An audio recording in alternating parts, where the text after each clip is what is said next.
muuqaalkana maanta waxaan ku soo qaadan doonaa best rapper in Soomaaliya Sharma Boy kaasoo gelgelay saaxadda fanka Soomaaliyeed sanadihii u dambeeyay. kaliya maaha waxaan iska dhahayo best rapper, balse waa wax xaqiiq ah maanta inuu yahay rapperka ugu wanaagsan Soomaaliya.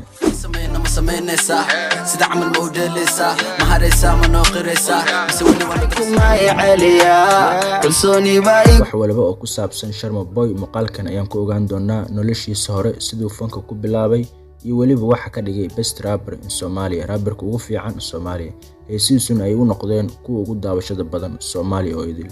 haddaba waa kuma Sharma Boy? Sharmaake Cabdinaasir Maxamed oo dintiina badan u taqaanaan Sharma Boy wuxuu ku dhashay magaalada Burtinle sanadu markay ahayd 1999, balse wuxuu yaraantiisa ku soo barbaaray magaalada Muqdisho ee caasimadda Soomaaliya, halkaas waxbarashadiisa dugsi hoose ilaa dugsi sare uu ku soo qaatay.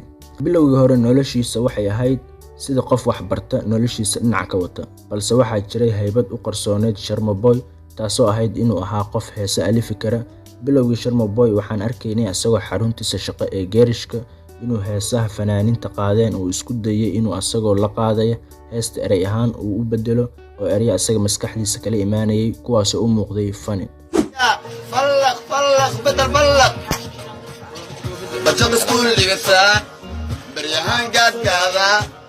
inta beachka la aado ama charge ku qaataan xabaar la badbooda way bidar qabo timahaygan aliya saliidaanka doorsadaha. balse saaxiibadiisa iyo dadkii ku xeernaa markay arkeen talentiga uu leeyahay waxay ku dhiirigeliyeen inuu fanaan noqdo maadaama talentiga fanaanimo uu leeyahay.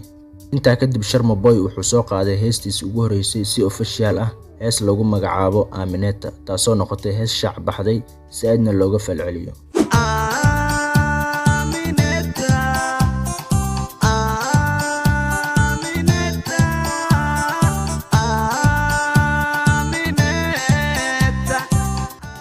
intaa kadib wuxuu soo qaaday heeso kala duwan, balse heesiisu ma ahayn sida fanaaniinta kale intay hees soo qaadaan maalmo la dhageysto intaa kadibna laga xiisa dhaco.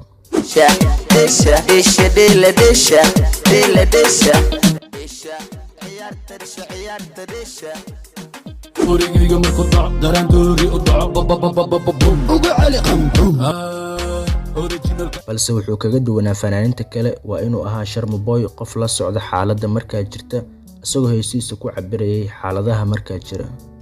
heesiisa ugu saameynta badnaa waxaa ka mid ah heesta shahaadada macno ma laha, taasoo uu ku muujinayay xaaladda markaa dhalinyarada haysata iyo weliba erayo fani ah.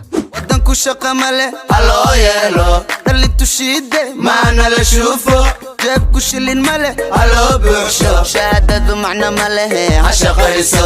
kadib Sharma Boy wuxuu qabsaday saaxadda fanka asagoo noqday fanaanka keliya ee ay macquulka tahay inaad heesiisa meel walba ku maqasho, sida goobaha lagu cabeeyo iyo gawaarida, iyo weliba dhalinyaradu aad u xiiseynaysay rapperkan cusub kaasoo si xawliya ku socda. intaa waxaa xigay in Sharma Boy uu heeso collaboration la qaaday fanaaniin waaweyn sida Maslax Mideeye, Najma Nashaad iyo weliba Deeqsan Cabdinaasir. heesta waa sax, taasoo ay daawadeen in ka badan 17 milyan.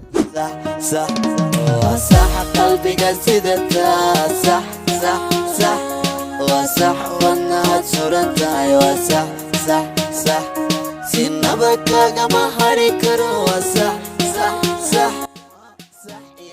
fanaaniintaasoo xilliga aad u kacsanaa, taasoo Sharma Boy ka dhigtay inuu shacbiyad badan helo. intaa kadib wuxuu hees la qaaday fanaanka weyn ee Kaynaan, heesta waayo waayo iyo heesta kale Soomaali baa leh.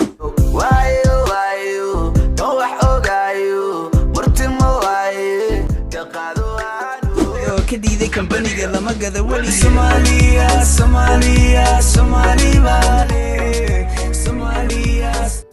marba mar ka dambeysa Sharma Boy wuxuu noqonayay mid heesiisa aad loo xiiseeyo. intaa kadib wuxuu tegay America asagoo soo qaaday heeso badan sida heesta lagu magacaabo America, ma ogi, ma aqaan, waxba igama gelin. heesahaasoo ahaa kuwa fani iyo madadaalo iskugu jira. intaasoo dhan waxaa ka yaabsatay heesta uu la qaaday rapperka weyn ee Ilka Case heesta lagu magacaabo Cagadhigo taasoo ay daawadeen in ka badan 23 milyan. قوريقيقة مركضع دران دوري أضع بوم وقعلي قمبوم أوريجينال جانكستا المفارح جانكستا كله فوق الدقاق وقصرتي جانكستا أنكو بارو طريقي دريب المودة جانكستا يا ربوتيني ورايا تشوقا. ugu dambeyn maanta Sharma Boy waa rapperka ugu fiican guud ahaan Soomaaliya. Muuqaalkan maanta aan kaga hadlaynay best rapper Sharma Boy intan ayaan kusoo koobayaa wixii fikir iyo talo ah igula wadaag qaybta faalada ee commentiga. inta ku kulmi doono muuqaalkan muuqaal lamida waa anigoo Cabsanaa Xasan waxaan idin leeyahay nabad ahaada.